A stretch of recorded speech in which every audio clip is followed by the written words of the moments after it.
నూరు లాగైనా మళ్ళీ జగనే. ఎందుకు తెలుసా? Is the tiger.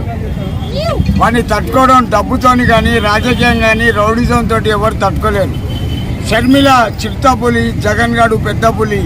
వాళ్ళమ్మ రౌడికి అడవికే రాణి జయమ్మ, జగన్ భార్య భారతమ్మ ఇంట్లో ఉండి రాజకీయం నడుపుతుంది. ఈ నలుగురిని తట్టుకోవడం పవన్ కళ్యాణ్ కాదు కదా, చంద్రబాబు నాయుడు కూడా తట్టుకోలేరు ఈ నలుగురిని. అతని నీకు పరద మీద ఆడడం తెలుసు, రాజకీయం నీకేమారు కదా. పట్టాల రవి నీకు ఉచ్చబోసి గుండు కొట్టిండు.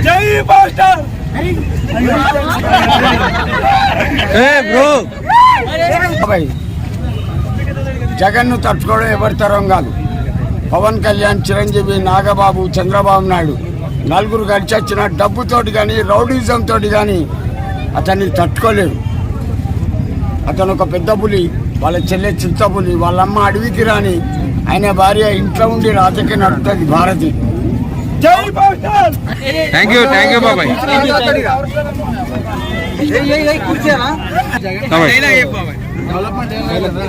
డైలాగ్ చెప్పు బాబాయ్ జగన్ది. నేను మాజీ సీఎం కేసీఆర్ను ఓడిస్తాను, ఓడించిన. రేవంత్ రెడ్డికి ఒక అవకాశం ఇచ్చిన, అతనికి సంవత్సరం టైం ఇస్తున్నా. లేడీస్కు బస్సు ఫ్రీయాను, ఆటోలో ఉపాసం వస్తున్నారు. ఒకటి బాగా రేవంత్ రెడ్డి, నేను మంచోళ్ళకే భయపడలా. ఆటోల గురించి కొంచెం ఆలోచించు.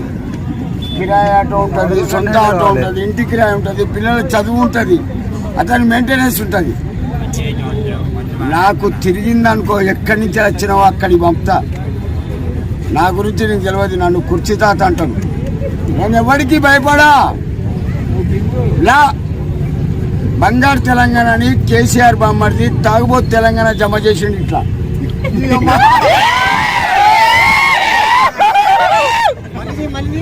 కుర్చీ మడత పడ్డాడు.